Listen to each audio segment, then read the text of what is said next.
మీ ముందు మంచిగా ప్రవర్తిస్తూ మీ వెనక మాత్రం చెడుగా మాట్లాడుకునేటువంటి వాళ్ళు ఎందుకు మాట్లాడతారో తెలుసా? ఒకటి, వాళ్ళు మన స్థాయికి చేరుకోలేనప్పుడు మనల్ని ఏమి చేయలేక మన వెనక మన గురించి మాట్లాడుకుంటూ ఉంటారు. అలాగే రెండో అంశము, నీ దగ్గర ఉన్నది వాళ్ళ దగ్గర లేనప్పుడు కూడా అసూయతో లోపల రగిలిపోతూ మన వెనకాల మన గురించి చెడుగా మాట్లాడుతూ ఉంటారు.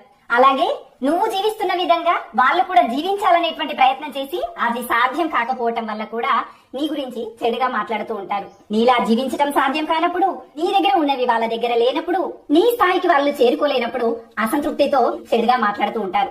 అంత మాత్రం చేత ఆ మాటలు నీ చెవిన పడగానే ఎందుకు రగిలిపోతావు? వాళ్ళకన్నా గొప్ప స్థాయిలో ఉన్నావని అర్థం చేసుకుని నవ్వి ఊరుకో. మీ వెనకాల చెడు మాటలు మాట్లాడినటువంటి వాళ్ళ గురించి అస్సలు పట్టించుకోకండి. ఆ విన్న వాళ్ళు వచ్చి మీతో చెప్పినప్పుడు, ఇదిగో నన్ను చూసి నా వ్యక్తిత్వాన్ని నిర్ధారించుకో తప్ప ఎవరో చెప్పినటువంటి మాటల్ని బట్టి కాదు అని చెప్పి వాళ్ళకి చిరునవ్వుతో చెప్పి వదిలేయండి. అంతేకాని ఇలాంటి అంశాల పట్ల మన మనసుని కానీ మన ఆలోచనని కానీ ఎప్పుడూ ప్రభావితం చేసుకోకూడదు.